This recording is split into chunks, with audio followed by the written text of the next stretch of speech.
Hey, what's going on, everybody? BDL44 coming at you with another video. All right, so the score was 121-104. The Brooklyn Nets get the victory in Brooklyn.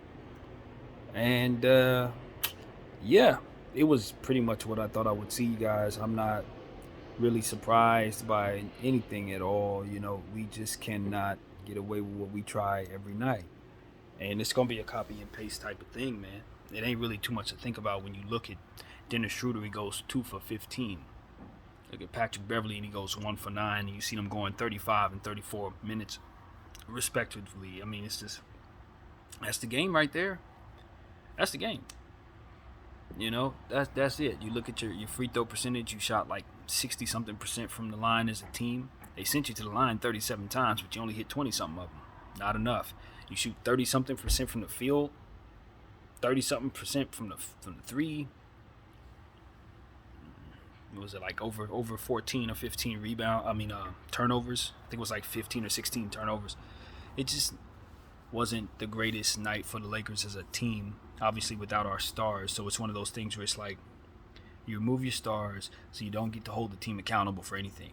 You know, it's one of those situations where it's like, oh, scheduled loss, so we don't have to work on our tendencies. Oh, the referees got us with a non-call, so we don't have to work on our tendencies. And you just see the team continuing to punt this record down the road as if they don't have to have any urgency about winning these basketball games.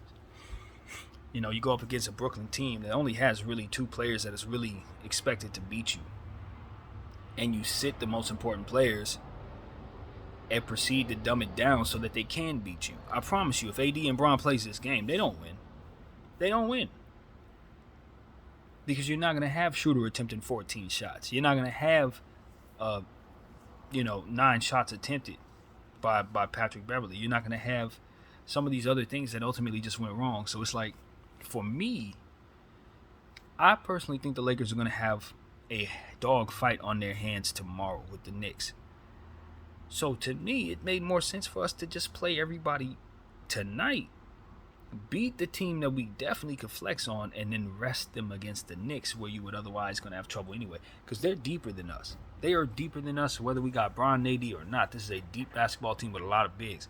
So the logic to me is to lock the ones you can lock and leave the iffy ones iffy. And I just think the Lakers did it completely opposite, and they're probably going to end up with 2 losses because of it. And it was so unnecessary. Everything you thought was going to happen happened tonight. We got out to a slow start because of small ball. Our bench got us back in the game, got it close. We ended up crawling back into a situation where I think we ended up with the lead for a little while at the end of the third quarter. Then the beginning of the fourth quarter started, and a great fourth quarter team that the Nets are took over immediately. Got out to like a 10-point lead in a matter of like a minute and a half. They just run up the score real quick at the beginning of the fourth quarter. And I'm sitting there and I'm saying, we did try a lot. I'm not sitting here saying that I didn't see the players on the floor I wanted to see, but it's just like, did we see them enough? Or did you continue to run with the players that couldn't help you, and you lived and died with those players? It's just, I saw Patrick Beverly. He was loud.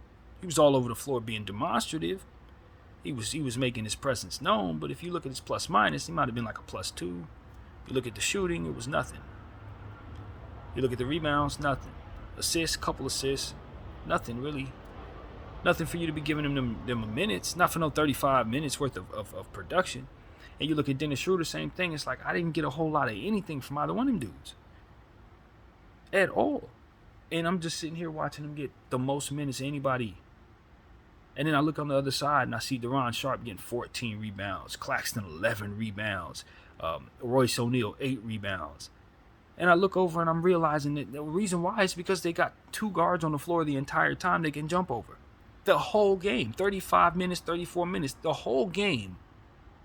You're playing at a disadvantage on purpose.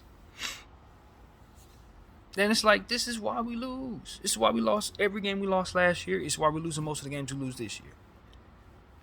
So we can say it's a scheduled loss if you like. Sure, it's a scheduled loss. But did your scorers take the most shots? No. Did you match up properly? No. Okay then. You know what I'm saying? All right, that's it. So, You can just credit this loss to Darvin Ham again. Him and his choices, him and his lineups. Going with 4 guards to start the game. We get down by 17. You can't pull yourself out of that hole. We somehow did when we went to Wenyen and Gabriel. Give Russell Westbrook and Wenyen Gabriel credit. They strung together like 4 straight plays where they were going to one another. I don't know where they stopped. I don't know why Wenyen wanted to take a 3 at the end of that stretch. No, bro. Keep going to what works. You're cherry picking. It's working. People need to let Russell Westbrook feed them because he's going to stat pad 4 assists. So if you want to keep running the same play over and over again, he ain't going to stop. He's a video game when it comes to that. He'll get 20 assists in 1 quarter if he got a teammate that will be that ridiculous about it. And that's what I was hoping LeBron James would do. That's what I had in mind when I thought they would put this together. It's like Russell Westbrook's going to be gung-ho about getting assists. So that means whoever's just going to be willing to take every single play he goes for. At the pace that he goes, you're going to be able to run up the stats too. And that's how you get the most out of Russell Westbrook. You make it so that the game's never close. He blew you out. If you lean on him and the pace he wants to go and everybody's as quick as he is, you got blown out. He's twice as fast as any NBA defense. It's just that the rest of his teammates are twice as slow as he is, so it just balances itself out. That's what it is. You gotta let him be a video game. You gotta find a spam-like player, a Zach LaVine-like guy to pair up with Russell Westbrook so he can just run the same play over and over and over and over again. Just keep, and he'll break the assist record if you let him.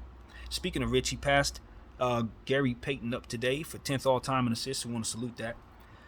But I thought this was one of Russell's better games, and I felt like we should have leaned on him more based on what we were seeing. Him and Wenyen Gabriel, him and Thomas Bryant. We would have won the game if we would have just kept spamming those two.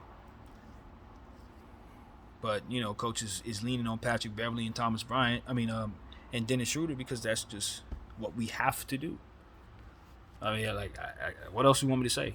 That's what it looks like to me. It looks like we have to do that. So that's what we're doing, even though it's not in our best interest. And we do have other options. So that's what I saw, man. Killer Kai, 26 points, 7 rebounds, 6 assists, I think, something like that. Not his most efficient night, but he killed us from the line. And that's really what mattered most. And you look at his teammates, gave him what he needed. Patty Mills made me look like a fool. I had a feeling he was going to do that. He was going to kill my team because I've been killing this contract all year. So, yeah, plus 26 or something like that, 4 threes. One of his best shooting nights of the season. Cam Thomas, fantastic. He had a fantastic night scoring the ball. He did everything he needed to do in the fourth quarter, too. Big part of why they were able to pull away was because he was scoring like crazy. It wasn't Killer Kai. It was Cam. He was the one that was really starting off that break that ended up running the score up. Just kept hitting 3 after 3, layup after layup. He was just balling, man. Cam Thomas. And then, of course, you got to give Watanabe credit as well. Deron Sharp with the rebounds and the block shots and the defensive stats all over the place. Deron Sharp, wow. This is why the Brooklyn Nets aren't the same team in my eyes no more. Because at the beginning of the season, I'm like, they need to make those players better. And if they do that, then we'll be like, all right, they somebody. But until they had something out of those guys, I didn't have no faith in Brooklyn. But now, all that I said that they needed to do in getting all of those players acclimated and playing well, it's all happening. So I just think it's just a testament to Jacque Vaughn, man. Jacque Vaughn's come in and just turned this whole thing around. And I do believe that their chances of winning increase a great deal just from the fact that they got all these other guys playing well. So that's what we saw. We saw their other guys flex. And we had some good ones too, man. We really did. If you really want to know what I think Troy Brown was probably the best player out there for us. 17 rebounds. I believe he walked away with more than 10 points, a bunch of 3-point shots. That was his career high, 17 boards. I'm extremely impressed with that, especially given the fact that what the other team was doing rebounding the ball, we needed every one of those 17 rebounds. You know what I mean? It was just a battle of the bigs, and that's what it was. You got to give Brooklyn the credit. Sharp, Claxton, Watanabe, O'Neal, they just did a fantastic job of clogging the paint and defending their rim. They didn't, as I said, allow for many shots up because they are a great shot blocking team, and we saw that on display tonight. I believe it was Sharp with 6 offensive rebounds as well. You got to give our guy credit, Troy Brown. I believe he had 7 offensive rebounds. These are big numbers for that particular stat. So Russell Westbrook, you got to give him his credit. He was really, really all over the place, man. Two rebounds shy of a triple double. Every one of those assists was key. I just felt like his energy was better tonight than it had been. He was more intent on helping his teammates. I think he always plays better on the road. He always plays better without LeBron James. But at the end of the day, you still saw the turnovers, 6 of them, I believe it was, and the missed shots that catered to losing down the stretch. Some stuff is just like, if you put him in positions to do these things, they're going to happen. So you got to get the most out of him in quarters 2 and 3, and in the fourth quarter, just don't have him down there to do certain things. Don't have him in positions to have to make certain decisions, or you're just not going to succeed. It just isn't deeper than that, and we saw that rear its ugly head a little bit tonight, in spite of him playing pretty well. Rui Hachimura, man, we had a good game with Rui as it pertains to the effort that I saw. The shots weren't really falling. I don't hold none of this against him, just simply because, as I said in the pregame, he just got here. We're on the road. He hasn't had time to practice. Team doesn't know him. He doesn't know the team. And that's just going to leave room for a lot of mistakes. But we featured him. We tried to give him a bunch of shots, tried to see if we can get in his packages and stuff like that. And, it was okay. It wasn't a crazy great night, but I think what I needed to see, I saw it was just him helping him with intangibles, continuing to play well despite not having a role, you know what I mean? And just not being hesitant to take shots, getting on the boards, being big. I think for me, I just like having another big player in rotation. And just overall, your system makes more sense because you have another offensive rebounder, another person who could potentially shoot the ball, somebody who can run the floor himself. We have to often kind of remind him to get the ball to the guards and stuff like that. And that's just going to come with the timing of being on the squad and the practice time. Certain things that he's going to come to understand that just come with being a Laker this season. And it just comes with reps. It's no big deal. He'll get it. And I think we'll see a much better Rui Hachimura when this road trip is over. So that's what it is, man. To be honest with you guys, I'm pretty set in regards to this game, and the reason why is because it was a throwaway game. We do have another game tomorrow, and I'm gonna do that pregame video tonight. I'm not sure how my phone's gonna be doing tomorrow, so I want to make sure I get all that information out the way tonight for tomorrow's game. So this ain't gonna be that long of a video. I really, really appreciated what I saw from Troy Brown on the glass. I think I want to give him the game ball as a whole from my side. Obviously, the other team won, and you want to give Deron Sharp, Claxton, Kai, and all those guys their credit as the overall winner. But when you see my guy gets 17 rebounds, specifically in a situation where we're just really, really, really getting crushed on the boards, and he's a forward rebounding over guys bigger than him, I have to acknowledge how stellar that actually was. Coupled with some really good shooting from Troy, man. So I just like Troy Brown's game tonight, even though we did not win. He definitely gets my game ball. And I just really like what I saw from Kyrie Irving. Displaying a lot of leadership and good energy, picking the opponent up, just overall showing a great level of respect that you want to see from everybody, but especially a guy who's going through what he's going through this season with the different things that have been attached to his name. You just love the fact that he is still able to play at a high level but be humble and just display a leadership and a good energy qualities that just ultimately make for a peaceful environment. And that's what I saw. 2 opponents going at it with absolutely no bad energy, going hard, but everybody had respect. And I think a lot of it had to do with just understanding who's on the floor and just what exactly he can do to you with his game. So you got to respect him at all times. So I felt that way. I never felt like we were in this game to win it. I mean, not to say that we weren't trying to win, but I'm just saying as long as he's down there, you just never actually thought he was going to let you win. Without your starters on the floor, he's going to close you out. It's almost like being on the team going up against Kobe or being down there or going up against Mike.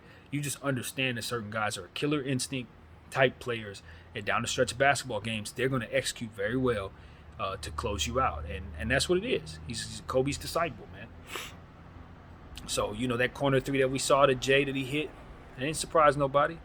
All them layups and different packages that had him driving at the rim, damn near going perfect from the line, working other intangibles into the game. None of that surprising. You know what I mean? That's why I want him on this team. That's why I want us to try to work our way to try to get him all the way into the deadline, even though I don't think it's likely. At the end of the day, this team is going to have to trade him if they don't want to lose him, because I don't think they're going to come to a contractual agreement. So as far as I can tell, there's still a very small window for that player to be ours before the end of the season. But at the end of the day, everything is going so well in Brooklyn.